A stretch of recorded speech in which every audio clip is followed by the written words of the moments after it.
বৈঠকের জন্য যাওয়ার কথা ছিল। প্রথম থেকেই আমরা বলেছিলাম যে দ্বিপাক্ষিক একটা মিনিটস নিয়ে একটা আলোচনা হবে। আমরা গিয়েছিলাম সেখানে, আজকে দীর্ঘক্ষণ একটা আলোচনা হয় এবং সত্যি কথা বলতে কিছু অংশে আমাদের যে বিশাল আন্দোলন, আমাদের যে জুনিয়র ডাক্তারদের আন্দোলন এবং তার পেছনে মানুষের সমর্থন, সেটা আমরা মুখ্যমন্ত্রীর কাছে পৌঁছাতে পেরেছি। এবং সেই জায়গায় দাঁড়িয়ে তিনি প্রাথমিকভাবে কলকাতা পুলিশ কমিশনার বিনীত গোয়েলকে সরিয়ে দেওয়ার একটা আশ্বাস তিনি দিয়েছেন। এবং স্বাস্থ্য ভবনের ক্ষেত্রে যে দাবিগুলো আমরা রেখেছিলাম, ডিএমই এবং ডিএইচএস, তাদেরও একটা সরিয়ে দেওয়ার একটা আশ্বাস আমরা পেয়েছি। কিন্তু এই যে প্রত্যক্ষ এবং পরোক্ষ তথ্য প্রমাণ লোপাট এবং দুর্নীতি হোক এবং এই থ্রেট হোক, সিন্ডিকেট হোক, তার যাদের একটা প্রশ্রয় হয়েছে সেই প্রিন্সিপাল হেলথ সেক্রেটারি, সে বিষয়ে কোনো সিদ্ধান্ত তিনি নিতে পারেননি। এছাড়াও আমাদের সেফটি সিকিউরিটি বিষয়ে তিনি কেবল একটা টাস্ক ফোর্স গঠন করবেন এরকম একটা কথা বলেছেন। কিন্তু আমরা স্পষ্টতই জানিয়েছি যে কেবলমাত্র একটা টাস্ক ফোর্স গঠন করে এই সমস্যার সমাধান নয়। কেননা সেফটি সিকিউরিটি সংক্রান্ত বিষয়ে আমরা যে জিনিস বলেছিলাম যে শুধুমাত্র বাইরের জিনিস নয়, বাইরের থেকে সিকিউরিটি নয়, যে ইন্টারনাল থ্রেট, এই যে সিন্ডিকেট রাজ, মাফিয়া রাজ, গুন্ডা চক্র, দুষ্ট চক্র, তাদেরকে একটাভাবে উপরে না ফেলতে পারলে তার জন্য প্রয়োজন একটাভাবে গণতান্ত্রিক পরিষদ তৈরি করা।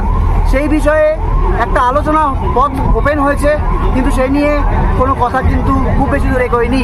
আমরা ফার্দার ডিসকাশনে পরে বুঝতে পারি এরকম একটা কথা হয়েছে। আমরা পথ খোলা রেখে এসেছি, আমরা পথ বন্ধ করতে চাইনি। আমরা যেহেতু সদিচ্ছার একটা ব্যাপার চলছে, আমরা পথ খোলা রেখেছি এবং একথাও মনে করিয়ে দিতে চাই যে যেটুকু আংশিক দাবি আমরা পূরণ করে আনতে পেরেছি, সেটা আজকে এই আন্দোলনের একটা বড় জয়।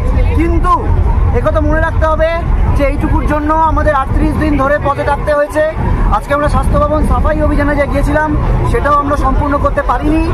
আজকে এই অবস্থায় গিয়ে আমরা ধর্ণা মঞ্চে ফিরে যাচ্ছি, বিক্ষোভ মঞ্চে ফিরে যাচ্ছি। সেখানে গিয়ে সমস্ত কলেজের যে জুনিয়র ডাক্তার, যারা আন্দোলনরত জুনিয়র ডাক্তার এবং যারা সাধারণ মানুষ আমাদের পাশে রয়েছেন, তাদের সাথে একটা আলোচনা করে তারপর আমরা, এবং অবশ্যই আমাদের নজর থাকবে আগামীকালে সুপ্রিম কোর্টের শুনানির ওপর। এবং অবশ্যই যে কিছু আলোচনা হয়েছে, সেই আলোচনা যতক্ষণ না বাস্তবায়িত হচ্ছে, সেই বাস্তবায়নের ওপরেও আমাদের নজর থাকবে যে কতক্ষণে, কতদিনে এই বিষয়টির একটা বাস্তবায়ন হয়, সেদিকেও আমরা তাকিয়ে রয়েছি। আজকে মাননীয় মুখ্যমন্ত্রীর সাথে ওয়েস্ট বেঙ্গল জুনিয়র ডক্টরস ফ্রন্টের যে বৈঠক ছিল, নানান টালবাহানার পর এই বৈঠক সম্পন্ন হয়।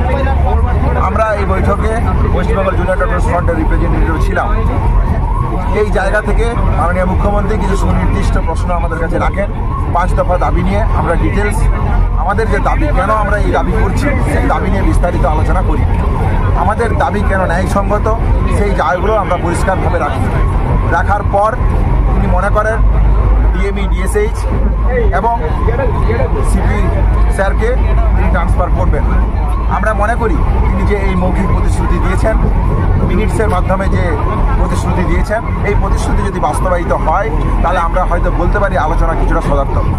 তারপরেও বলতে চাই সেটা হচ্ছে প্রিন্সিপাল সেক্রেটারি আমাদের যে জায়গা ছিল, যে তাকে তার বিরুদ্ধে অ্যাকশন নিতে হবে, ট্রান্সফারের জায়গা করতে হবে। এবং ডিসি সেন্ট্রালের যে পয়েন্ট ছিল আমাদের, সেই জায়গাটাতে এখনও কোনো ফলপ্রসূ সম্পন্ন আলোচনা আমরা পাইনি, ফলপ্রসূ আশা আমরা পাইনি। রিগার্ডিং সেফটি সিকিউরিটি এবং বিভিন্ন কলেজে আরটি এবং স্টুডেন্ট ইউনিয়ন তৈরি করার যে প্রসঙ্গ, এই প্রসঙ্গ নিয়েও আমরা আলোচনা করি। উনি একটা ন্যাশনাল টাস্ক ফোর্স গঠনের কথা বলেন, চিফ সেক্রেটারিকে হেড করে। আমরা তাদের ডিসএগ্রি করলেও আমরা বলেছি এই নিয়ে আমরা আলোচনায় বসতে রাজি, যদি আমাদের সেফটি সিকিউরিটি মেজার সম্পর্কে যাবতীয় যা পদক্ষেপ, সেই পদক্ষেপ নিয়ে আমরা ডিটেলস ডিসকাশনে রাজি আছি। এই অবধি আজকের আলোচনা হয়েছে। বাকি ধর্ণা মঞ্চ থেকে আমরা ডিটেলস ডিসকাশন আমরা করব। হ্যাঁ, কিন্তু এই পাশাপাশি এই কথাটা বলে রাখতে চাই, আমাদের আন্দোলন স্বাস্থ্য ভবনের সামনে যেরকম আমাদের অবস্থান বিক্ষোভ চলছে এবং আমরা যে কর্মবিরতিতে আছি, আমরা আমাদের কলেজের সমস্ত ছাত্রছাত্রীরা, নার্সিং, মেডিকেল পড়ুরা যারা এই আন্দোলনের সাথে সরাসরিভাবে যুক্ত, তাদের সাথে সম্পূর্ণরূপে আলোচনা করার পর আন্দোলনের এবং আমাদের কর্মবিরতির গতি প্রকৃতি সম্পর্কে সুনির্দিষ্ট সিদ্ধান্ত নেব। এটাও আমরা মাননীয় মুখ্যমন্ত্রী জানিয়েছি। আমি আপনাদের সকলকে দীর্ঘক্ষণ অপেক্ষা করার জন্য আমি নিজে ক্ষমা চেয়ে নিচ্ছি, কিন্তু আমাদের মিটিং চলেছে প্রায় 6টা থেকে 12:15, মানে 6টা থেকে প্রসেস শেষ হতে এখন ঘড়িতে কটা বাজে? 12টা বাজে 10 মিনিট বাকি। জাস্ট 5 মিনিট আগে আমাদের জুনিয়র ডাক্তারদের টিমটা বেরিয়ে গেল। ওনাদের পক্ষ থেকে 42 জন সাইন করেছেন। এখানে আপনারা দেখতে পাচ্ছেন মনোজ পন্ত আমাদের পক্ষ থেকে chief secretary, government of West বেঙ্গলের পক্ষ থেকে মিনিটসে সই করেছেন, এবং ডাক্তারদের পক্ষ থেকে, জুনিয়র ডাক্তারদের পক্ষ থেকে 42 জনের প্রত্যেকেই তারা তাদের সিগনেচার করেছেন। আমি আমাদের যে হোয়াটসঅ্যাপ গ্রুপ আছে নবান্নের, আমার সাথে আমার চিফ সেক্রেটারি মনোজ পন্ত, আমার সাথে আমার হোম সেক্রেটারি নন্দিনী, আমার সাথে ডিজি পুলিশ বেঙ্গল রাজীব কুমার, আমার সাথে চন্দ্রিমা আমার এমওএস হেলথ, এবং অবনীশ যে আমাদের আন্ডার সেক্রেটারি সে ছিল। তাছাড়াও অনেক অফিসাররা এবং অনেক বন্ধুবান্ধবরা, মানে যারা কাজ করেন সারাক্ষণ প্রশাসনের, ওদের দেখভাল করার জন্য ছিলেন। যা সিদ্ধান্ত হয়েছে তা পুরো নবান্ন থেকে পাঠিয়ে দিতে ডিটেলস আমি অভিনন্দন জানিয়েছি যে তারা আজকে এসছেন এবং বসেছেন বলে, এবং আমরা উভয় পক্ষই খুশি যে আমরা এতক্ষণ ধরে বিস্তারিত আলোচনা করতে পারলাম বলে। তারাও অনেক ইস্যু রেজ করেছেন, আমরাও আমাদের যা কমেন্টস আমরাও যতটা পেরেছি, ওদের বক্তব্যটা ওরা রাখতে চেয়েছিল আমরা সেটা রাখতে দিয়েছি, এবং আমরা আমাদের বক্তব্য যেটা, বড়দের সবসময় সৌজন্যটা একটু বেশি করতে হয়, তাই আমাদের বক্তব্য আমরা চেষ্টা করেছি ওদের গুরুত্ব দিয়েই করবার। আপনারা জানেন সিবিআই যে কেসটা তদন্ত করছেন, অভয়া পরিবারকে, অভয়ার উদ্দেশ্যে শ্রদ্ধা জ্ঞাপন করে মিটিংটা আমি শুরু করেছি পরিবারকে সমবেদনা জানিয়ে। এবং ওদের যে 5টা ডিমান্ড ছিল, তার মধ্যে ফার্স্ট ডিমান্ড তো ইনভেস্টিগেশন সিবিআই, ওটা তো অলরেডি সিবিআই করছে এবং সুপ্রিম কোর্ট মনিটরিং করছে, ওটা নিয়ে তো আমাদের হাতে নেই। প্লাস ওদের 4টে ডিমান্ড ছিল। 4টে ডিমান্ডের মধ্যে যেটা ছিল, যে মেল ওরা আমাদের করেছে, একটা হচ্ছে 3টে নাম দিয়েছিল ফ্রম হেলথ ডিপার্টমেন্ট, একটা ডিএমই, একটা ডিএইচএস, আর একটা হেলথের প্রিন্সিপাল সেক্রেটারি। আমরা ওদের বোঝালাম যে একসাথে যদি পুরো ঘরটা খালি করে দেওয়া যায় তাহলে অ্যাডমিনিস্ট্রেশনটা চলবে কি করে। সুতরাং আমরা ওদের কথা মতো ডিএমএ এবং ডিএইচএসকে সরাবার সিদ্ধান্ত নিয়েছি, এবং তাদের সম্মানজনকভাবে, এর থেকে উঁচু পোস্ট ওদের আর কিছু হয় না। তো যাই হোক, যে একজন ডিএমই হতে পেরেছে বা ডিএইচএস হতে পেরেছে, এবং তারা যথেষ্ট জাস্ট হয়েছে, নতুন বেশি দিন হয়ওনি, কিন্তু যেহেতু ছাত্রছাত্রীরা বলছেন ওদের প্রতি আমাদের আস্থা নেই, তাই তাদের ব্যাপারটাকে গুরুত্ব দিয়েছি। বাট এটাও ঠিক, আমি কিন্তু ডিএমইকে বা ডিএইচএসকে আমরা কাউকে অসম্মান করিনি, কিন্তু ওদের বিরুদ্ধে যেহেতু চিকিৎসকদের ক্ষোভ আছে, এবং তাই ওদের দাবি মেনে নিয়ে আমরা বলেছি এই দুজনকে সরানোর সিদ্ধান্ত আমরা নিয়েছি। 3 নম্বর হচ্ছে ওদের যেটা ডিমান্ড ছিল 4 নম্বর, 3টের মধ্যে 2টো করলাম। আর 4 নম্বর ডিমান্ড যেটা ছিল সিপি বিনীত গোয়ালকে সরিয়ে দেওয়ার জন্য। বিনীত গোয়াল ওদের কাছে নাকি আগেই স্বীকার করেছিল, যেটা ওরা মিটিংয়ে বললেন, যে আমি পদত্যাগ করতে চাই, কারণ আমার মনে হচ্ছে তোমরা যখন আমার প্রতি আস্থা রাখতে পারছো না, তোমাদেরও যেমন পরিবার পরিজন আছে আমারও আছে, এটা ওরা আমাকে মিটিংয়ে বলল। এবং বলার পরে আমরা কথা বলি নিজেদের মধ্যে, সিদ্ধান্ত নিয়েছি আগামীকাল 4টের পর আমরা কলকাতা পুলিশ এ বদল আনব, এবং নতুন সিপিকে দায়িত্বভার বিনীত দেবেন। যতক্ষণ পর্যন্ত কোর্ট কেসটা কাল কমপ্লিট না হচ্ছে, 4টের পর আমরা টাইম দিয়েছি, সেক্ষেত্রে নতুন সিপি এবং আরও কিছু পুলিশের রদবদল হবে, সেটা চিফ সেক্রেটারি কালকে নোটিফাইড করে দেবেন আফটার 4 o'clock। এবং বিনীত যেখানে কাজ করতে চেয়েছে সেখানেই তাকে দেওয়া হয়েছে। আমরা এটাও বলেছি দেখো, পুলিশ আমাদের ফোর্স এবং তারা সারাক্ষণ কাজ করেন, তাদের দিকটাও আমাদের দেখা উচিত।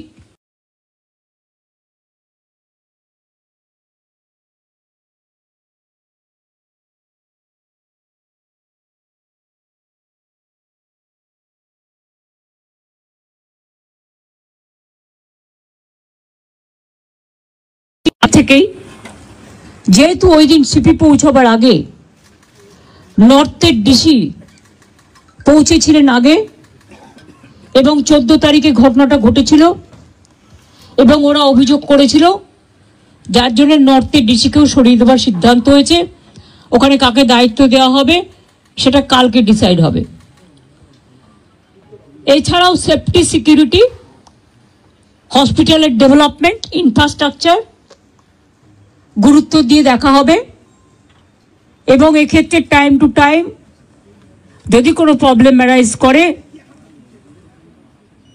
চিফ সেক্রেটারির আন্ডারে একটি কমিটি বানিয়ে দেওয়া হয়েছে, যেখানে চিফ সেক্রেটারি নিজে দায়িত্ব নিয়ে ওরা যদি কথা বলতে চায়, chief secretary, home secretary, DG CP থাকবেন, তারা তাদের বক্তব্য জানাতেই পারেন।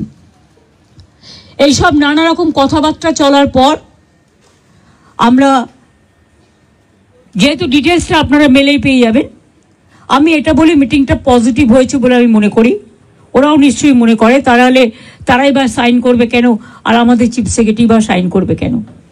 আমরা বরঞ্চ ওদের দাবি একটু বেশি মেনেছি, তার কারণ ওরা ছোট বলে। এবং আমি লাস্ট যেটা বলেছি যে তোমাদের কাছে আমার আবেদন থাকবে যে তোমরা, আমি জানি তোমরা বলবে আমরা ফিরে গিয়ে জিবিতে আলোচনা করব, সেটা হতেই পারে। তোমাদের মধ্যে অনেকগুলো গ্রুপ আছে, অনেকগুলো মেডিকেল কলেজ আছে, হসপিটাল আছে, ঠিক আছে, তোমরা ফিরে গিয়ে আলোচনা করো, কিন্তু যেটা এখানে মিনিটসে সাইন করেছি আমরা দুপক্ষ, এরপর তোমরা কাজে যোগদান করো মানুষের স্বার্থে। চারিদিকে বন্যা হচ্ছে, আমার কাছে খবর আছে হুগলিতে খানাকুলে 35 জন মানুষ ট্র্যাপড হয়ে আছে। তাদের আগে বেরোতে বলা হয়েছিল, তারা বেরোতে পারেনি, কিন্তু জল হঠাৎ করে ছেড়ে দিয়েছে ডিবিসি, পাঞ্চেত এবং তেনুঘাট।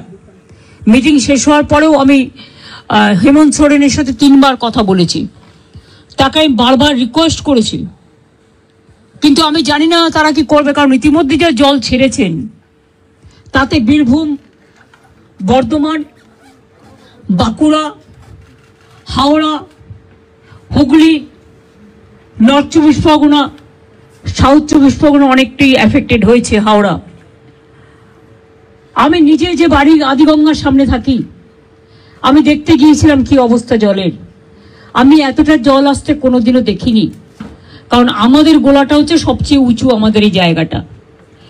আমরা সিঁড়ি বানিয়ে দিয়েছিলাম, প্রায় 14-15টা সিঁড়ি ছিল, একদম পুরো ভরাট হতে আর 5টা সিঁড়ি মাত্র বাকি আছে। এরপর যদি আবার জল ওরা রাত্রে ছেড়ে দেয় বারণ করা সত্ত্বেও, তাহলে কিন্তু বন্যাকে আটকানো যাবে না। ওরা বলছে তাহলে আমাদের এখানে বন্যা হবে। আমরা, তোমাদের এখানে বন্যা হবে বলে তুমি আর একটা রাজ্যকে তো ভাসাতে পারো না। আমাদের না জানিয়েই সকালে প্রায় 80-90 হাজার কিউসেক ওয়াটার ছেড়ে দিয়েছে, ফলে একেতে 3-4 দিন কন্টিনিউয়াস বৃষ্টি। এমনিতেই গঙ্গাগুলো, আমাদের নদীগুলো ওভারফ্লো, ড্যামগুলো ওভারফ্লো ছিল, তার মধ্যে এই জলে আস্তে আস্তে কাল সকালে বিকেলে পৌঁছবে।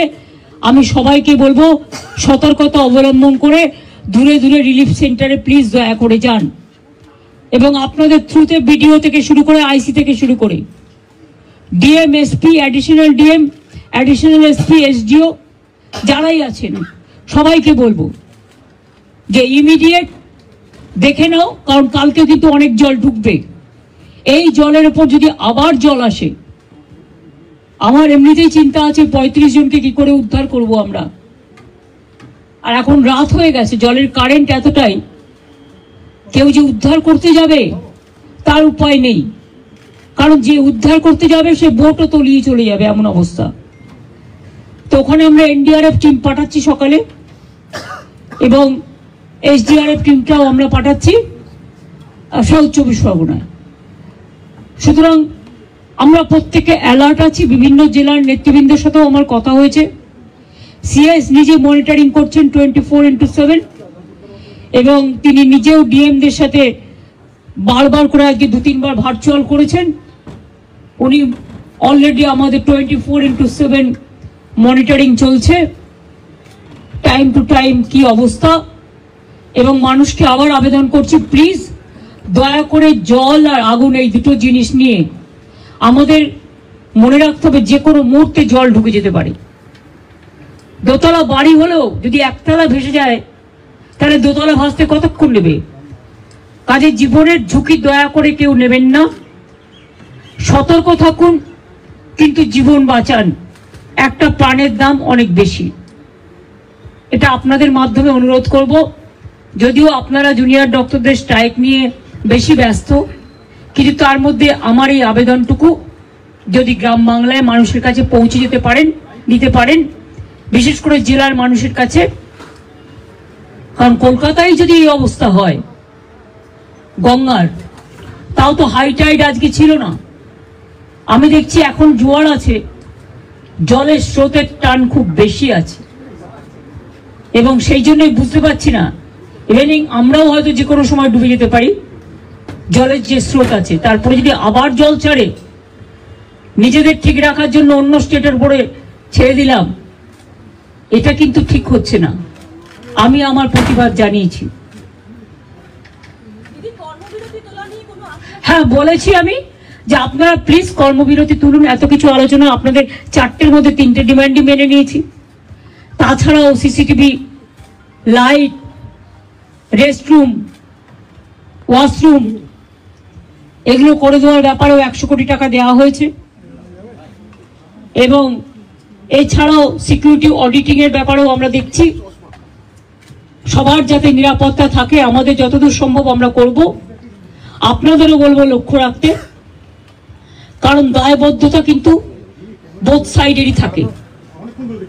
আর আমি আপনাদের কাছে অনুরোধ করব, অনেক মানুষ মারা গেছে, অনেক মানুষের কষ্ট হচ্ছে, চিকিৎসা পাচ্ছে না, অনেক পেশেন্ট আটকে আছে। সুতরাং মানুষ মনে করে আপনারাই তাদের ভগবান। সুতরাং আপনাদের আমি কাজে ফিরতে অনুরোধ করব। সমস্যা থাকলে সমাধান করতে হয়, আলোচনার পথ সবসময় খোলা থাকে। আজকে 3 দিন অপেক্ষা করার পর, আজকে 4 দিন 5 দিন, 3 ঘন্টা 2 ঘন্টা 3 ঘন্টা অপেক্ষা করার পর আজকে প্রায় সব প্রসেস শেষ করতে 5.5 ঘন্টা টাইম লেগেছে। আমাদের দিক থেকে যা যা করার ছিল আমরা চেষ্টা করেছি, বাংলার মানুষ যাতে ভুল না বোঝেন, বাংলার মানুষের দিকে তাকিয়ে। এবং এটা নিয়ে আবার যেন কেউ অপপ্রচার দয়া করে করবেন না। বাংলায় দুর্গাপুজো আসছে, এটা আমার আবেদন আপনাদের কাছে। এটা আমাদের মিটিংয়ে আলোচনা হয়নি, আমি করিনি, এটা আমার পক্ষ থেকে বন্যাটা এবং ফ্লাডের ব্যাপারটা আমি বলেছি। এই পরিস্থিতি, সুতরাং ম্যালেরিয়া বাড়বে, ডেঙ্গু বাড়বে, জলজনিত রোগগুলো বাড়বে। আপনাদের খুব প্রয়োজন এখন। আপনারা হাসপাতালে ফিরে যান। আমি এটুকু বলতে পারি, কারো বিরুদ্ধে কোনো শাস্তিমূলক ব্যবস্থা নেওয়া হবে না। लिया तो गया, कोशिश किया है जूनियर डॉक्टर का बात सुनने के लिए, लेकिन हमारा पुलिस भी बहुत सारे काम करते हैं। अगर काम करते करते किसी को 2 मिनट देर हो जाता है, कोई काम पे अगर थोड़ा गलती हो जाता है, तो उसको लेके अगर किसी को गुस्सा है तो गुस्सा निभाने के लिए, गुस्सा निपटाने के लिए हमने कोशिश किया। हेल्थ डिपार्टमेंट, पुलिस डिपार्टमेंट में जो जस्टिस उन्होंने मांगा, हमें कोशिश किया। हमारा पुलिस जो सीपी को हम चेंज करने का फैसला किया है, उनको साथ बात करके उनको कॉन्फिडेंस में लेके, उन्होंने भी नहीं चाहते थे जितना उसका खिलाफ में बहुत सारे बात उठाया। उन्होंने भी कहा कि हमारा भी परिवार है, हमारा परिवार को अच्छा नहीं लगता, इसी के लिए हम भी छोड़ने चाहते हैं। उन्होंने खुद, और डॉक्टर लोग जब मिलने गया था तब उन्होंने बताया। और हमारा हेल्थ डिपार्टमेंट का 3 की पोस्ट है, जैसे डीएमई डीएचआई ऐसा नहीं हो सकता है, इसको पैनल करके प्रोसेस करके तभी कर सकता है। तो अभी हम चीफ सेक्रेटरी को बोला है कि प्रिंसिपल सेक्रेटरी को लेके बात करके इसको अभी आप लोग देखभाल कीजिए। जब प्रोसेस हो जाएगा तब हम देखेंगे। ऐसा बात हुआ है। हेल्थ में भी उसको 3 ऑफिसर को ट्रांसफर का बात हटाने के बात किया, लेकिन हम 2 मांग लिया। इससे ज्यादा हम क्या कर सकते हैं? हम 99% मान लिया। I am not saying anything which is when the matter is sub judice.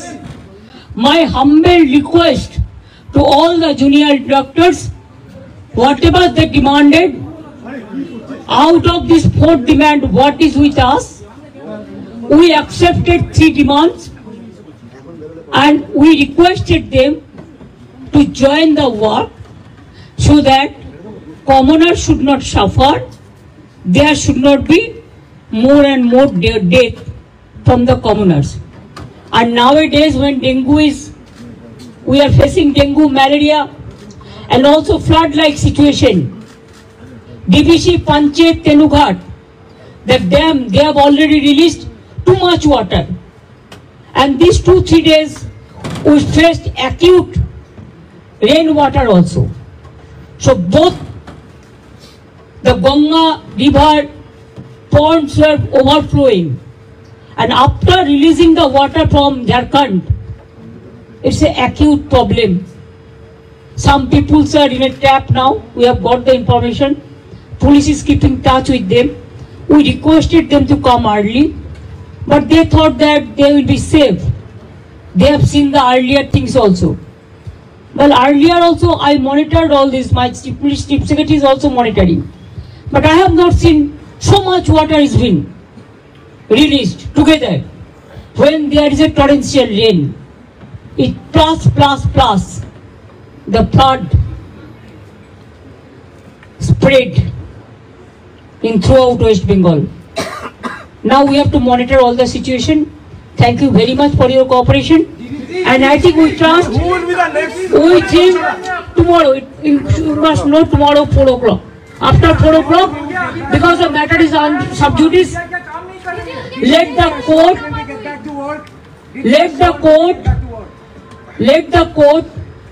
we respect the court, highest judiciary, we have a great respect.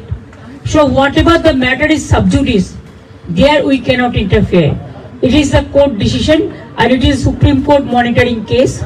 We want justice and we want of course the justice from Abhaya to all the girls, all the women who are affected throughout the country.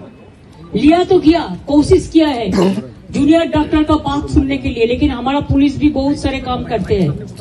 अगर काम करते करते किसी को 2 minute देर हो जाता है, कोई काम पे अगर थोड़ा गलती हो जाता है तो उसको लेके, अगर किसी को गुस्सा है तो गुस्सा निभाने के लिए, गुस्सा निपटाने के लिए हमने कोशिश किया। हेल्थ डिपार्टमेंट, पुलिस डिपार्टमेंट में जो जस्टिस उन्होंने मांगा, हमें कोशिश किया। हमारा पुलिस जो सीपी को हम चेंज करने का फैसला किया है, उनको साथ बात करके उनको कॉन्फिडेंस में लेके, उन्होंने भी नहीं चाहते थे जितना उसका खिलाफ में बहुत सारे बात उठाया। उन्होंने भी कहा कि हमारा भी परिवार है, हमारा परिवार को अच्छा नहीं लगता, इसी के लिए हम भी छोड़ने चाहते हैं। उन्होंने खुद डॉक्टर लोग जब मिलने गया था तब उन्होंने बताया। और हमारा हेल्थ डिपार्टमेंट का 3 की पोस्ट है, जैसे डीएमई डीएचएस ऐसा नहीं हो सकता है, इसको पैनल करके प्रोसेस करके तभी कर सकता है।